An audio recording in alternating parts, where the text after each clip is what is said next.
Yeah, when I read the book, I came to a chapter. UK, what was it again?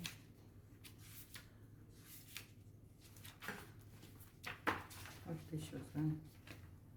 Oh, let's Move my to the, move to the UK. move to the United Kingdom. Yes. Okay. That's page 23. Three. Okay, there's something that struck me here. You moved to the UK, and then you had to. There's somewhere you talked of leaving the house, and then you were just going just a few days to. That was the very first week. I just arrived. I was still in my kaba, like what you are wearing like this. Yes. I didn't even have much money in my pocket. What we call two my rubber slippers. And you were moving around.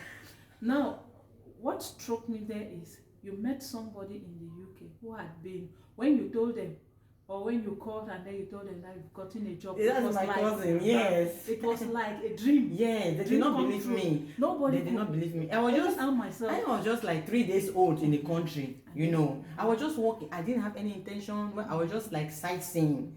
And you know, I said I was spirit-led because when I got on that bus, I didn't know why I got on that bus. But I was just enjoying the ride. I didn't know where the bus was going. With my bedroom slippers there, or they call it rubber slippers. All I knew is that the bus went and stopped at the station. Then it was at that station that I knew that place was called Barking. So I said, okay, I have enough money to take the bus back to where yeah, that was how the whole thing started. Now, you had a cousin who had been in the UK for long before you could even come, and she has been looking for a job. She has not had a job. Now you see the hand of God. You are just a few days to the UK, and then a spirit is leading you, and you get a job. But now, even saying it like that, you know, when I came to that station, I was just looking at the windows because I've never been there. And the man just came out from. He said, "You looking for a job?" And I said, "Yes."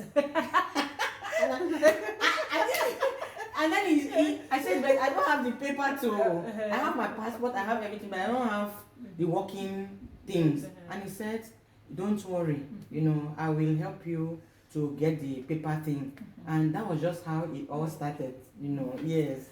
Now I want to come back to our African society, because in our African society we have the mentality somebody has gone out, you are falling bush. And when you are falling, they don't care about the difficulties you encounter there.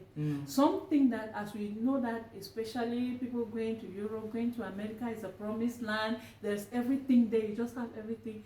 Once somebody, you enter the plane and you are going, we behind, we just start thinking, what will he or she buy for me? What will he or she bring for me?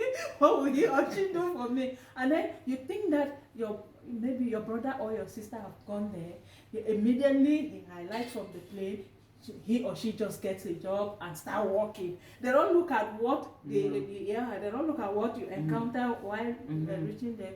Some don't even think of maybe it will take even up to a year before you can even settle down. Yes. And this was God's hand. That's it. This and was then God's we hand. sit here, we behind, we sit, you start making demand. Your sister or your brother call, arrive safely. Hey, buy me this. You know. No, this was, and this is why I said I was spirit-led, because it's God's hand. It is. It's God's hand. You see, that's what I want to bring out. It was just God's hand. You see the way, when I started working and I ran home where I was living, no one could believe me. Exactly. They could not believe me. They said, "What? When did you get the working permit? When did you have all this? When did you?" But that was how it started. And within that week, I got the working permit. And then I started moving on. And as soon as I started moving, I did not stop. You know, you must have come across when I was moving, I was changing over from the computer to nursing. You see what happened again when I met? Yes.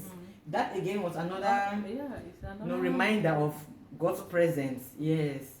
Which just clearly tells us that everybody has a mission, and it's all planned. Exactly. It's all planned. You know, we just have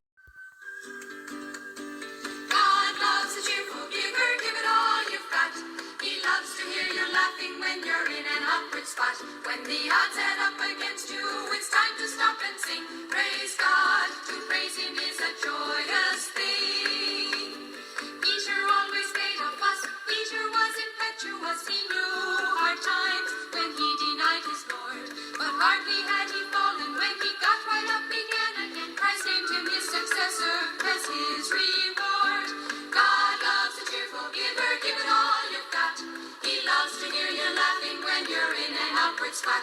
When the odds add up against you, it's time to stop and sing. Praise God, to praise Him is a joyous thing. Jonah was a gloomy sort, he always had a sad report. He ran from God, he ran and he set sail. His journey's end was quite abrupt, a fish came by and swallowed him up. He spent 3 dark and dreary days inside a whale. God loves a cheerful giver, give it all you've got. He loves to hear you laughing when you're in an awkward spot. When the odds add up against you, it's time to stop and sing. Praise God, to praise Him is a joy.